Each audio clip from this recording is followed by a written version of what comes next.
Hi, and welcome to ODI Fridays lunchtime lecture. I'm your host today, Josh Daddario, a senior consultant here at the ODI. Today, you will have the distinct pleasure of hearing from Stephanie Longanig, a researcher in the departments of politics at Birkbeck University of London and a senior data scientist in public policy at ICF International, as well as Ben Worthy, a senior lecturer in politics at Birkbeck College. Their topic today is an important one, and one that is on the minds of many people. Does more data make for better politics? I will be moderating a Q&A session at the end, so feel free to type your questions into the chat, and I will get to them during the Q&A session after the talk. People can also ask questions and make comments using hashtag ODA Fridays on Twitter. So in the chat, feel free to introduce yourself if you'd like to tell us where you're watching from. We're also recording this for YouTube, so we ask that you keep yourself muted with your video off until you have been asked to read your question. So without further ado, here's Stephanie and Ben. Hi everyone, and thank you so much for having us here. Just bear with me, I'll put up the slides.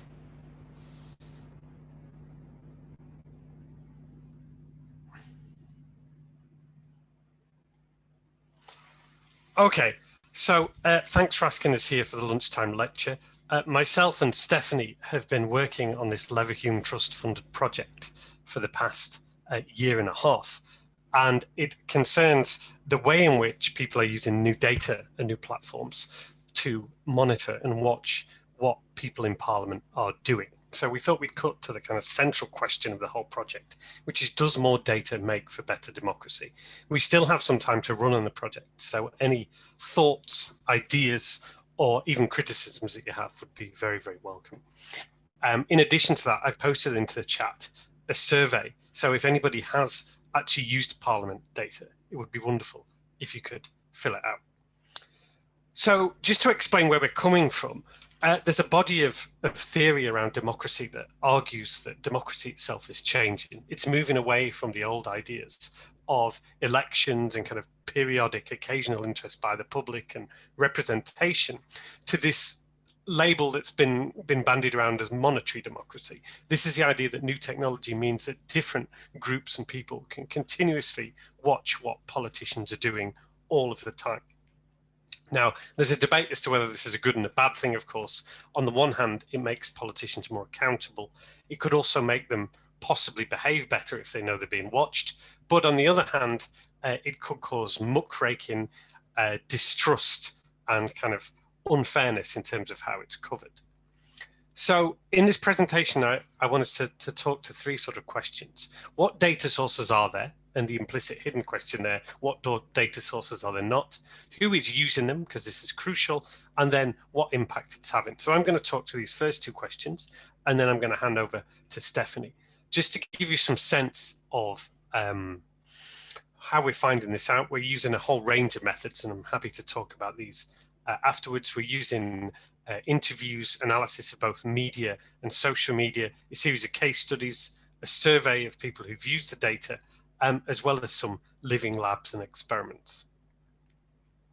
So question one, what data sources are there for people to use? Well, some of these you'll be familiar with. There's data direct from Parliament, of course, Hansard, the record of debates, data for the House of Lords on attendance, of course, data about how MPs have voted, and a series of apps, including the Commons Votes apps, where you can watch what happens. Alongside this, there's data from third parties. You're probably familiar with TheyWorkToYou, but also sites like Public Whip, which tells you if an MP or a member of the House of Lords has rebelled against their own party's disciplinary instructions for how they vote. And then on top of this, a whole range of formal bodies. The Independent Parliamentary Standards Authority regularly publishes data on MPs' expenses. We've also got a whole set of legal tools. You can make a Freedom of Information request. The Freedom of Information Act covers both houses of Parliament to a certain extent, and things like the Register of Interests, where you can take a look and find out what interests MPs and peers have declared, and things like their outside earnings. The data has also created a whole set of spin-offs and experiments. Here's MPs Expenses info. It works like you imagine it would. You type in the constituency, postcode, or the name of an MP. You can look at individual MPs and their expenses, or also cross-compare them. And this site's very careful to be clear about things like geography. because of course the MP for Shetlands and Orkney would have a very different set of travel expenses than the MP for Islington. And down there in the corner, we've got the wonderful Parliament Wiki Edits, which is a bot that tells us every time a computer with a parliamentary IP address makes a change to Wikipedia. Now, of course, we don't know who's making that change, but lots of the time when you take a look at it, you can take a pretty reasonable guess. But as well as what sources are there, it's important to think about what we don't know. And there's lots of things we don't know and don't have any data about MPs' activities. So we don't actually have any official data about how MPs are told how to vote. It has to be inferred or leaked. Quite rightly, a lot of what MPs do in their constituencies is protected by privacy, such as communications, but we also don't know things like systematically how many surgeries are MPs having in their constituency. Given that constituency work takes up so much of what MPs do, it's quite an important gap. Alongside this, probably most interestingly, is lobbying. The UK does have a lobbying register where lobbyists have to transparently record their activities, but it only covers particular lobbyists, and rather surprisingly, it doesn't cover the House of Parliament at all. So if you want to know what sort of lobbying goes on, it normally takes a kind of expose of the kind we see in the newspapers, or an indirect look through the register of interests, or a freedom of information request for things like who MPs have been hiring room for in Parliament. So it's important to remember as we go through this that the data that exists gives us a very particular and partial view of what's happening in Parliament. And it could well overemphasize certain activities like voting and obscure and hide other activities like what MPs do in their constituencies. So on to the second big question, who is using the data? Well, there's a kind of mixture between the usual suspects and the not quite so usual suspects. Some of the groups you'd imagine use it would be journalists, of course, national journalists, investigative journalists, but interestingly, local and regional journalists who do kind of regional comparisons of how MPs voted or their expenses. It's actually the regional and the local angle that MPs seem to fear far more than the national. Of course, people who are running against an MP as an opposition candidate really love a good dig in their voting record and their expenses, as you can imagine. You have local parties watching their own MP and what they're doing, and campaigners, both reformers and also, as you can see from the example there, single issue campaigners. Alongside it, there's some other groups that I wasn't quite expecting as we did this study. Academics play quite a big role in using and analysing data. I'd flag up Meg Russell's work at UCL, where she used voting records to analyse which group of MPs really blocked Brexit under Theresa May. MPs and their members of staff, again, a very interesting group. My Society estimate they account for about 2% of all the searches on TheyWorkToYou, which is quite a lot given there's only 650 MPs. How do they use it? Well, it seems they use it both to watch how they're doing themselves, but also to watch opponents. And this leaves us with the big question of the public as well, and to what extent they're using this data. So it seems like, of course, a small group of members of the public are engaged and involved, using the sites, using the apps, using data. In some of the examples we've looked into, there's been some interesting participatory kind of experiments.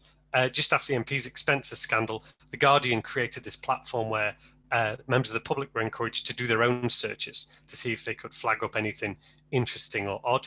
And of course, the wider public hear about this through narratives in the media, on social media, and also when it becomes a wider campaign, when, for example, an issue exposed by data then becomes an e-petition.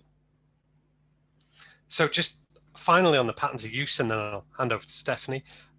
It's interesting the kind of occurrences of how it's used. There's regular monitoring through elections, whenever there's the possibility of MPs getting a pay rise, for example, or whenever new members are appointed to the House of Lords. Both of these activities always generate controversy, or when data is released. There's irregular monitoring whenever there's a scandal that attracts a lot of attention, or controversial votes, as we saw time after time with Brexit.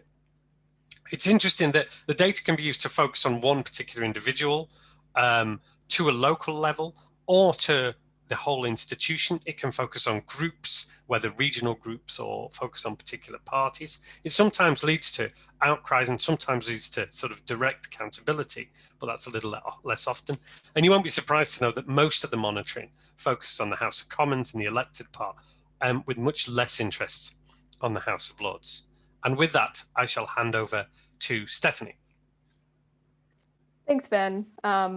If you want to jump to the next slide, Ben has done a really nice job of setting the stage for the data that we're using and the data that's out there. And so we want to talk a little bit about that third question that he spoke of, which was, what's the impact? What are we seeing coming out of our findings with all of these data?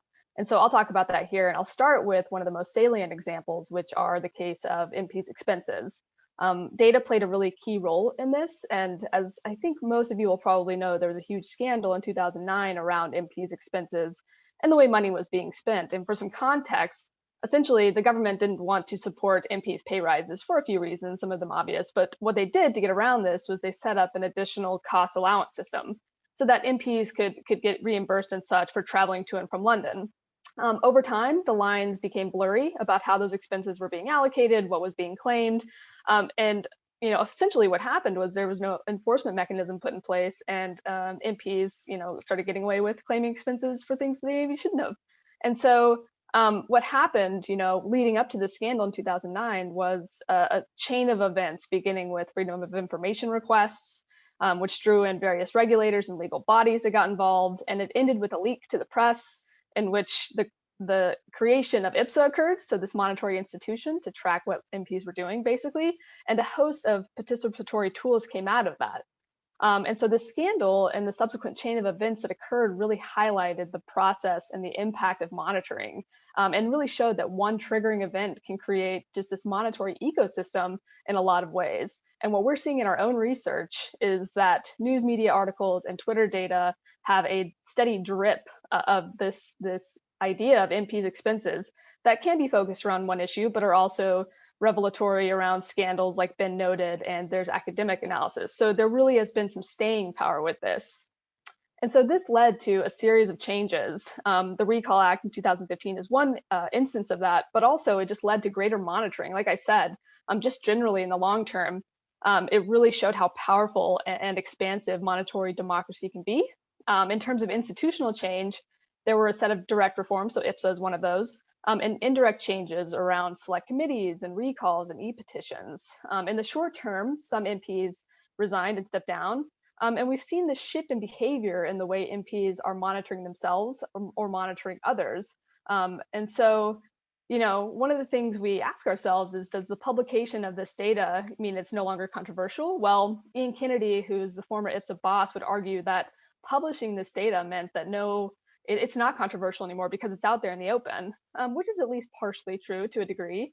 However, there's evidence from IPSA surveys of MPs over time that a lot of MPs are reluctant to claim certain expenses out of worry about this transparency.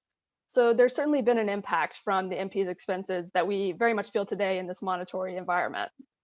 Next slide, please. And so another way in which we track and look at what lawmakers are doing are voting records.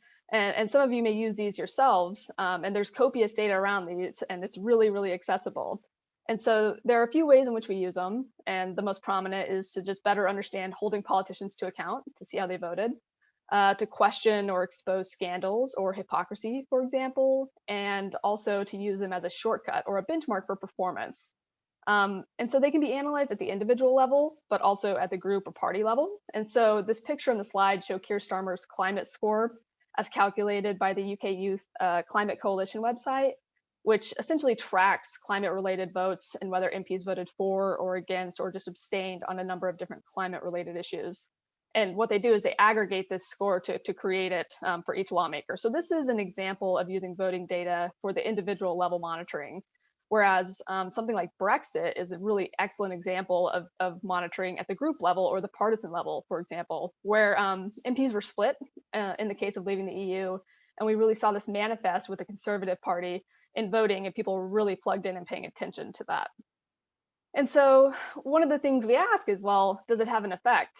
And I think this is a bit of a mixed bag, right? It definitely depends on the issue at hand, how salient the issue is public opinion tuned into it? But Brexit is a really, really clear example of seeing these voting record data have some sort of impact. And like with expenses, we saw across the board, people using them every day just to understand what was going on in a lot of ways. In terms of democratic narratives, we also saw, for the last few years, data, voting data on key Brexit votes helped create a narrative that Parliament was blocking the will of the people. And while this wasn't strictly true, it was definitely a powerful message that was used by both Theresa May and Boris Johnson to help get Brexit done.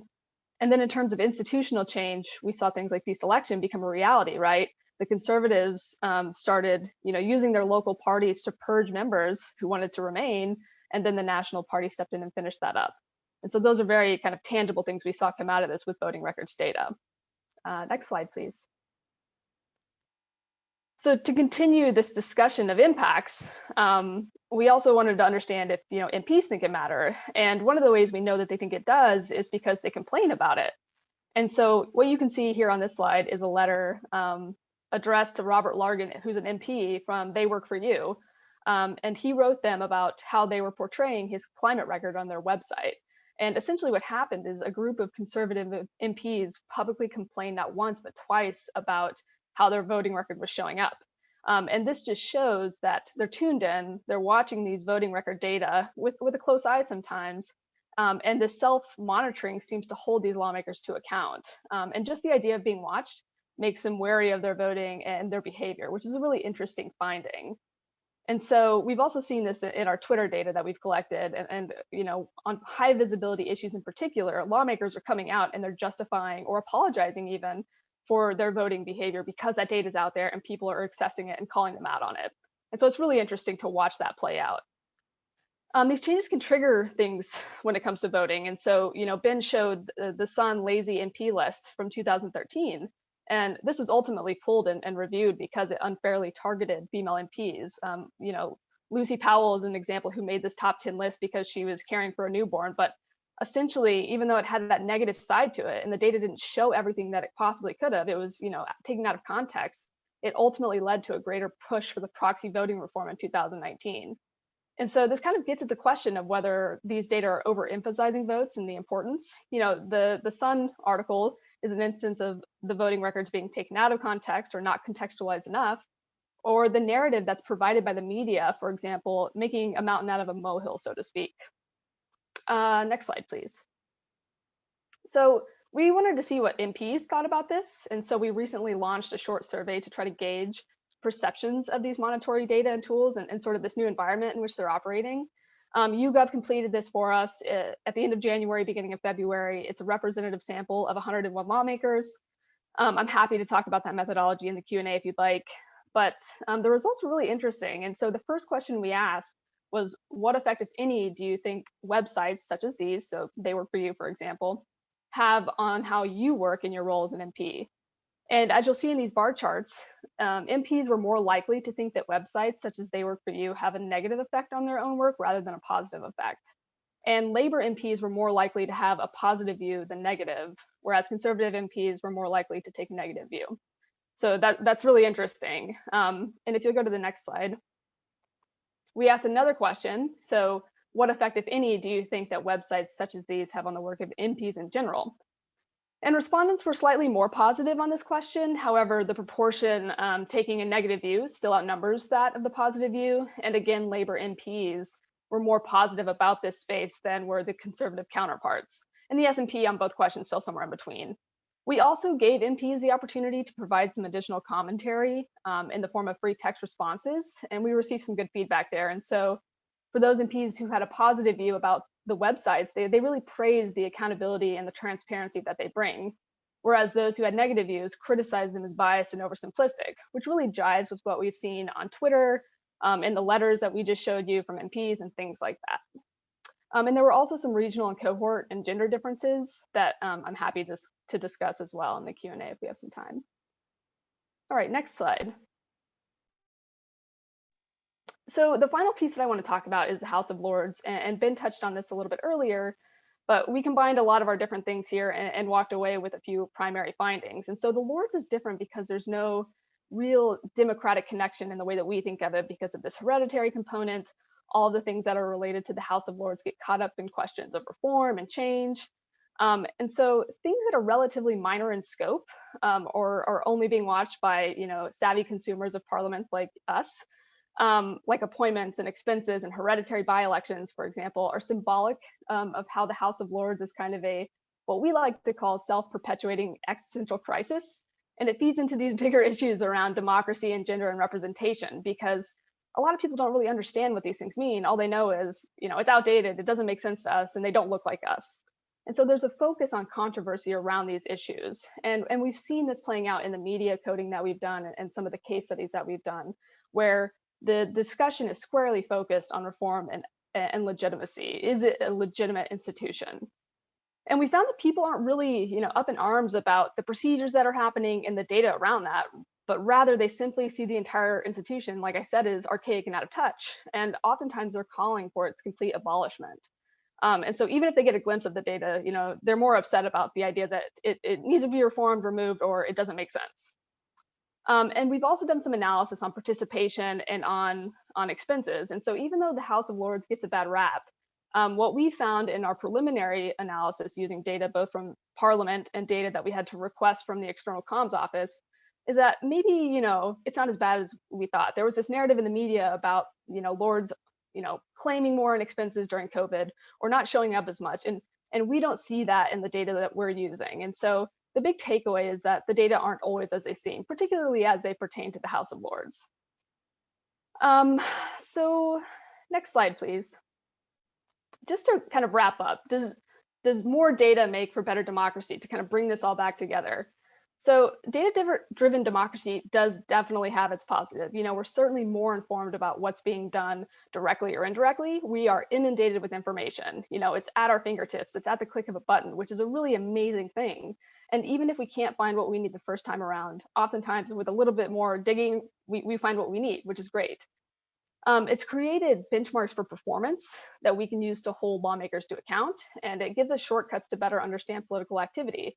Government is really complex and it's hard to understand sometimes, but with the tools that Ben has showed earlier, it's a lot easier to make that happen. And politicians may behave better, if they're being watched. And we found and presented evidence today that, sometimes they'll take to Twitter and to the media to display humility and apologize for something, or at the very least justify or explain their behavior, like we saw with voting records. On the flip side of that, there's also the potential for democratic distortion, of course. So we know that it doesn't always give a full picture. The Sun article was an instance of that. Expenses and attendance data in the House of Lords is another example of that. And we also found that MPs felt that way with their own voting records and such in our survey with YouGov. And it does add to the narrative about politics, whether for better or for worse, but it does reinforce some of these old narratives about politicians being unrepresentative, greedy, out of touch, you name it. And then finally, is it counterproductive? This new space is chaotic and it's unpredictable, and surveillance is continuous at all times, and it's wider than any physical watching that we knew in the past, and data is really driving that. And so one question that is arising in our case is, are lawmakers choosing to do this behavior behind closed doors? Are we able to monitor it? How is it changing their behavior? And things like that. And so it's a bit of a double-edged sword, so to speak. Next slide, please. Okay, well, I think that's it. But as you can see from the bullet points here, any examples or ideas we welcome, and we'd love to take some questions if you have them. Great. Thanks so much, Ben and Stephanie. That was a really, really interesting talk. I have a bunch of questions, but being the generous host I am, I will see if others would like to ask some first. I see my colleague Hannah has one in the chat right now. And before I read this, just want to remind everyone, feel free to write them in the chat. And if you don't want to speak them out loud, I'm happy to read them for you. So Hannah, would you like to say yours? Yeah, sorry, I muscled in there early. So that's really interesting. Thank you. I'm quite interested in your specific work, the two of you. why you're working together on this and why you're doing this project and what you're hoping to get out of it at the end? Ben, I'll let you take that one. Okay, so the origins of this project, trying to think it through, was actually in the thing that I spent quite a lot of time studying was the Freedom of Information Act. And the more I studied it, the more the issue of transparency as a wider concept became really important and interesting.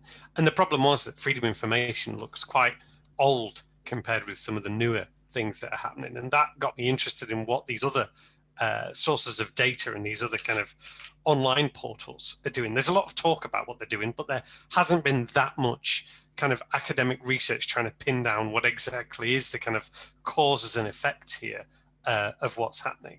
Now, my expert lies in transparency, but also British politics. But Stephanie also has expertise in looking at the wonderful world of state legislatures in the United States and voting records there. So Stephanie's the person with the data, and I have a more kind of qualitative approach. So we're hoping to get some at least tentative answers to some of these complex questions. People are always saying technology does X and Y to politics, and it changes Y and Z, and it's difficult to do. So we're hoping to get some firm answers to what sort of effect it has and how that is or isn't kind of changing democracy around us at a time when everybody's talking about democracy becoming a different thing or being fragile or under threat. Thank you, that's great. Thank you very much. I have a question from Anne. Anne, would you like to come off mute and say your question out loud? Josh, Anne has asked whether you could read it out on her behalf. Oh, sorry, yes. Should have read it first before offering, but yes, happy to do so, Anne. Okay, when considering how data can drive democracy and hold people in power accountable, how do you counter all the misinformation that is being put out in the public sphere these days? Yeah, that's a really good question. And that's definitely something that I think we are all seeing organizations and even ourselves struggle with. I know from the data perspective in this project, we use some algorithms and such to try to track out bots, for example, on Twitter, who may just be posting a bunch of nonsense. However, that doesn't get at this kind of fundamental problem about people posting misinformation and how we get them to not read it and consume it and believe it. And so that's a tough one. You know, on the organizational side of things, we do have little armies of researchers trying to sift through this. And whether that be a qualitative approach, you know, sitting down, reading through it, trying to make sense of all the information that's out there, or the bot approach that I just mentioned, we're all working to try to get there. But this is one of the things that we saw, and one of the things that MPs seem to be most frustrated with is this idea of, well, yeah, you see this number or you see this vote record, but you know, without some bigger context or narrative around that, particularly from the MP themselves, it is taken out of context. And we've seen MPs have to justify that, which is a good thing. That's a good thing for democracy, in my opinion. But I don't know that there's a straightforward answer. And I'll let Ben jump in here too, because I know that he's looked at this. But we're getting there, basically, trying to help, you know, alleviate that process. Yeah, thanks, Stephanie. I mean, one of the tricky things about the discussion around misinformation and fake news is that it is both simultaneously something that is happening, but also something that is being weaponized. There was a fascinating study into, untruths around COVID, and a study looking at media all around the world concluded that the one biggest purveyor of misinformation and fake news about COVID was Donald Trump, the president of the United States. And so it's very tricky because also Donald Trump, if you think about when he was president, also weaponized the idea of something else being fake news, which makes it complex to untangle. And look at the Prime Minister's questions on Wednesday, when it was said that Labour voted in a particular way against nurses' pay rise, but that vote never happened. And what does one do at that point to try and ascertain the reality? And I think actually this project sits on this core because we have heard complaints from MPs that this is misrepresentation, or in even some cases untrue. I suppose the counter to that is actually one of the other effects, as Stephanie said, is to make politicians justify and explain more. And that can only be a good thing for democracy. My sense is that the sort of untruths and the misinformation has always existed around politics. And democracy has always had, as a number of people said, an uneasy relationship with the truth in all sorts of ways. But I do think it is definitely accelerated now with the way in which news and information and misinformation is kind of drawn together. Thank you very much. Okay, I don't see any questions in right now, so I'm going to take my opportunity to ask a question while maybe others mull things over. But your topic and your talk really reminded me of this book I read a few years back called "The Future of Freedom: A Liberal Democracy at Home and Abroad." And it wasn't a very good book, but it did have a passage in it that has really stayed with me for many years. So I kind of want to discussed a bit now, but it featured then Senator, so pardon, this is a US focus, so Stephanie, you might know more about the topic. So it featured then Senator, now President Joe Biden, stating that the increase in transparency within voting in the Senate, so like how senators vote on particular bills, has actually increased the power of industry lobbyists. So he said that before they could vote with their conscience, but now they were scrutinized by their more moneyed backers to sort of do their bidding. So I guess the question is, how much stake do you put in claims like this, that increased transparency can actually lead to increased power of wealthy stakeholders, possibly at the detriment of the many of democracy? Yeah, that's a really great question. This is something that's been mulled over, particularly in the US context. My background's in US political science, has been stated. And this is something that kind of gets at that last slide I talked about, where, yeah, transparency is a really good thing. We want the public involved. That's part of the democratic process. But at the same time, is this stymieing the efforts of lawmakers to actually get their job done, or thwarting the will of the people because lawmakers have to listen to, or they have in their ear, these wealthy donors, for example. And I think that that's a really kind of, complex question to unpack, simply because I think it's both. I think that transparency is good to a degree, but transparency starts to be problematic when lawmakers can't get their job done, or they're beholden to the pocketbook of somebody else, which is problematic. And we saw this sort of play out in the UK as well. There's a political scientist, her name is Sophie, her last name escapes me now, but she's at Harvard. She's from the UK originally, she's at Harvard now. And she put together this huge donor network with funds that the UK government was using and giving to people who are connected to the lobbying world. And there's this interactive tool that's out there, and you can track these data. And it's really astounding how, close some of these industrial people are with people in government, and how they're getting that money allocated to them for COVID relief. And this story has also broken now in the New York Times, and I think the Guardian has covered it. But the point is, yeah, because these lobbyists and people in industry know what's going on, they can weasel their way in, so to speak, and get closer to the lawmaking process, which can be a good thing, but it can also be a really bad thing, as the kind of COVID relief money in the UK example shows. Ben, do you have anything to add? I think it underlies the point that it's very important, two things. One, who is using this data? And secondly, not necessarily the same answer, who members and legislators think is using the data. And we're quite interested in this question because in the US, it's well known that lobbyists have scorecards and target particular legislators. It's more difficult in the UK because so little is known about lobbying, and we're actually racking our brains at the minute about how to actually see if this is happening. Our suspicion is that lobbying takes a rather different form in the UK. It's more about kind of old networks rather than the kind of direct corporate lobbying that we get in the US. So watch this space for if we find an answer. But also I'd argue, just being the classic kind of political scientist here, it depends who's lobbying as well. Remember, climate change is one of the great lobbying successes of the past 10 years. So much may depend on who's both watching, but also who's doing the lobbying. Mm-hmm. Thank you. Yeah, it kind of underlines that, transparency is great, but then again, without the ability for participation with wider groups, it may only just benefit certain smaller groups. We have another question in the chat. How big was the population or sample used for this observational study? Yeah, so it kind of depends on which data source you're talking about. So, for example, for the survey for MPs, we had a little over 100 MPs who were surveyed. But then we're using a host of other data from a lot of other places. And so on the Twitter front, for example, before we had access to this new API that we're using, we have academic access, and now we can go back historically, which is great for us. But before that, we were just using our developer API that would only go back a week. And so we would collect data on voting for, say, free school meals over the course of 7 days and get back anywhere from 5,000 to, say, 25,000 tweets. So that sample size really varies depending on the issue at hand, depending on the time frame, things like that. We would also gather samples from news media articles, kind of using the same methodology where we targeted a certain period in time, a certain issue that was at stake. So MPs Expenses, for example, when we were looking at that scandal, we would pluck out a random sample of, say, 100 articles and then code them using this monitory framework. And so the sample sizes really, really vary across the board and depend on the time frame that we're focused on.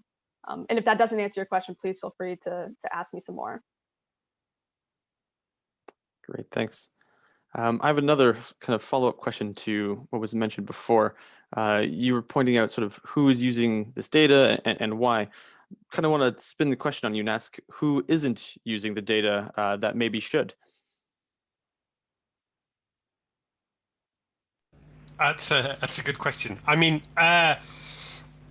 some of the responses from the MPs and elsewhere would be they wished that more kind of constituents and voters would use it directly. One of the hopes, of course, both for transparency from its inception, but also particularly for this new technology, is that your, inverted commas, average voter would use this data. And this would be great for politicians because, a bit like with the arrival of things like social media, it gives people direct access to what's happening that isn't mediated by the media with all its biases and things. So that would probably be one argument.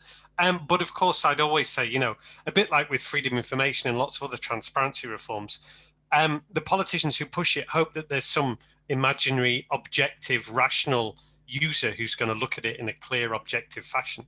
But one of the other conclusions that's coming out of this study is that all data are political in every sense, and most of the data is used in a political way, whether it's to lobby for a certain issue, you know, whether it's to use to call for a certain reform, whether it's to question or even support a particular politician. We found some wonderful examples, just to give this one up, of Jeremy Corbyn's voting record, and it's been used both to criticize him, to show that he's, as one headline put it, as anti-European as Margaret Thatcher, or to praise him to show that he was ahead of so many issues when others were lagging behind during the days of New Labour. So it's actually really difficult because the hope is that the objective, rational user would use it. But I'm not sure that there's such a thing in politics.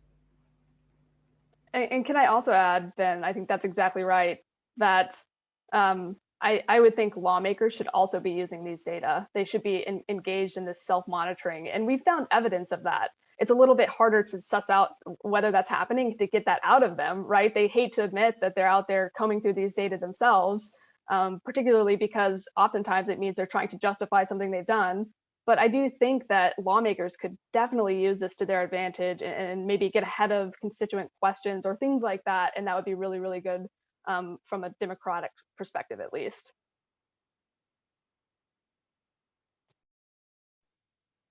Great, thank you very much. I think we might have time for one more question before we have to wrap up, but someone please feel free to tell me if I'm wrong. So if there's no one else in the chat, I do have one more, but I'll give it a second. No, okay, so what have you guys noticed a sort of international angle on this? So maybe data users that are outside of the country of the data sources, you know, for constituents, and you know what that might be used for. You know, on one end, you could imagine things quite dramatically from some sort of foreign meddling or trade impacts. But it might be something else that's sort of more benign around sort of academia or even just sort of lay people and vacationing. But yeah, I'm just curious if you've sort of segmented that at all. Yeah, I'll take the first stab at this and then I'll let Ben jump in. We actually have some website data, monthly statistics data from the website TheyWorkToYou, and we were able to see where geographically lots of hits were coming from, and see, you know, which pages people were hitting the most. And there were some pretty interesting findings there, and I would have to go back through to my analysis and see in particular what that was. But there were countries such as India, countries in Africa, hits from the US that were totally unexpected on kind of big salient issues that you would think only us in the UK would be concerned about. For example, I think the internal market bill is one of those maybe, and a few other big ticket issues where people from all over the world were plugged in trying to see how people were voting and what was going on with the issue. So that was a really interesting finding that I thought was, in need of further investigation. There were a few instances where I felt like maybe this was a bot because there would just be some clicking that was off the charts. And we can't really get at that. I have no idea what's going on there other than my data scientist mind is saying something's not right here with these data. But there is a global perspective, particularly on issues that might affect other portions of the world, of course, and issues that are just salient. Brexit, of course, is one of those.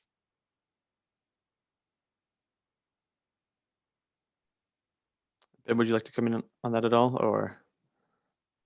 Yeah, if I could just add on the academic question, it's really interesting how academics are quite big users of the data and big experimenters with the data, and it comes from all sorts of angles. And just to give you two examples, there's one academic, Chris Hanretti, who's done some really interesting work looking at, you maybe noticed a controversy around the Towns Fund from the Conservative government and questions about whether this Towns Fund was actually targeted at particular Conservative held seats around the country. He's done research in the past on a similar thing.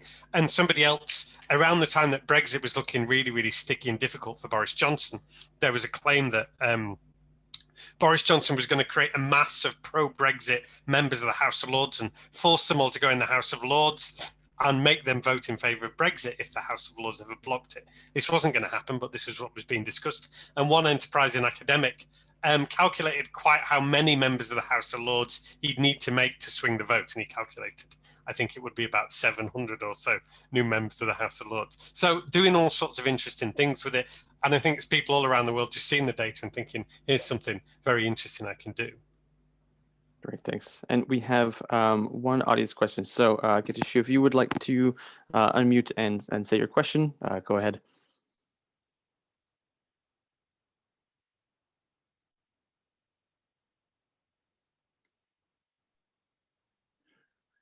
Hello, my name is Getachew. By profession, I'm a statistician. That is why I'm asking all these statistical questions.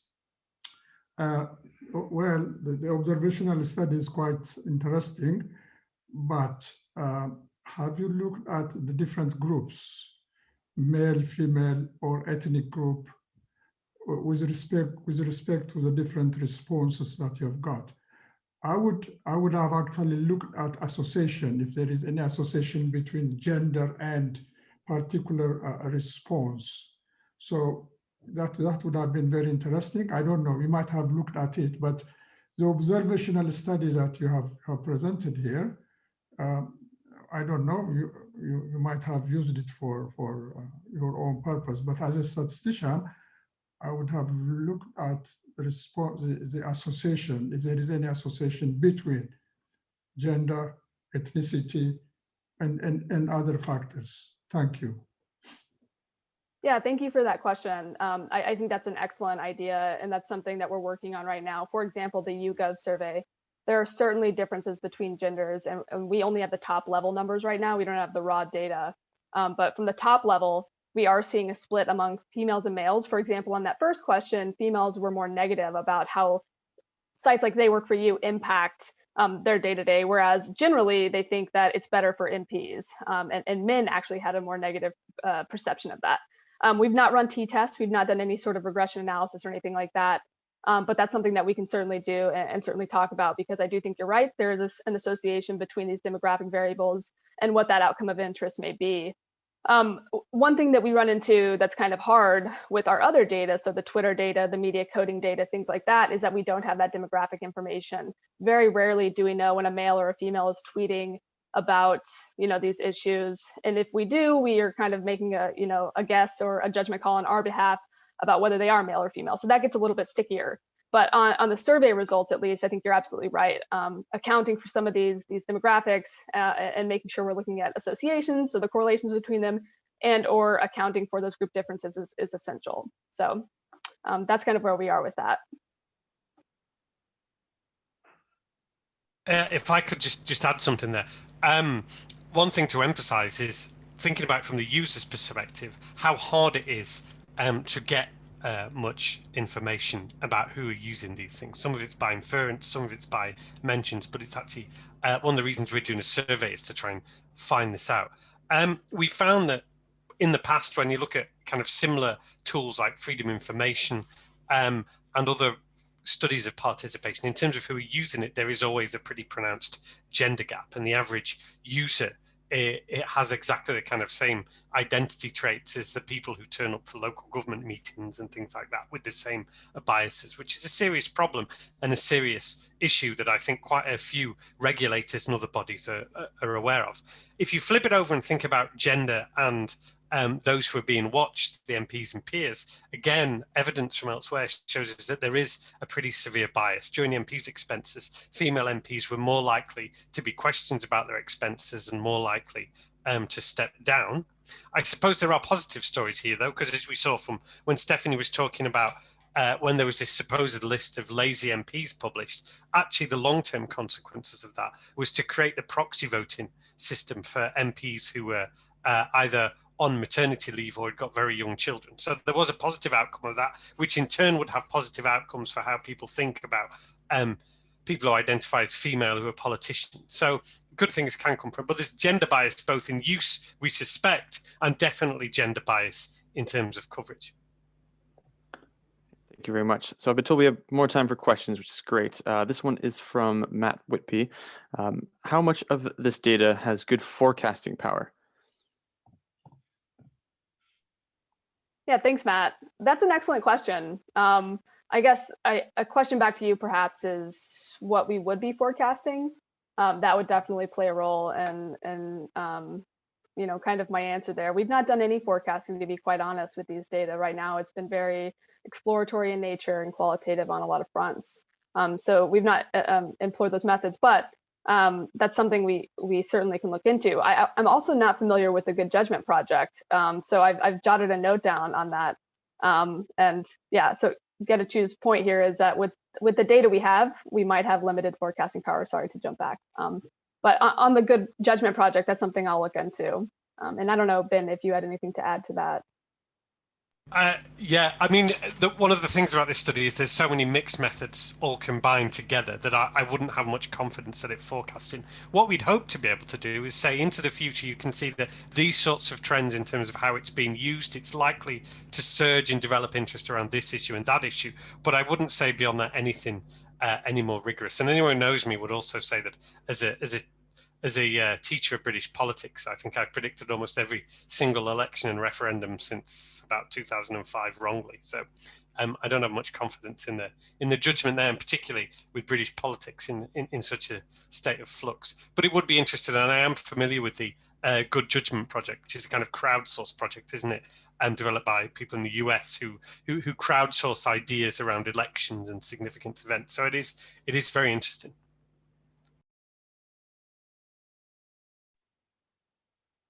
Thank you both for that, and thank you for the questions. If that's all, I think we'll have to wrap up for the day. But on behalf of the ODI, I'd like to extend a big thank you to our speakers, Stephanie and Ben, as well as to all of you out there asking questions, watching the lecture, either live or in the future. So happy Friday, everybody, and stay safe. Thank you.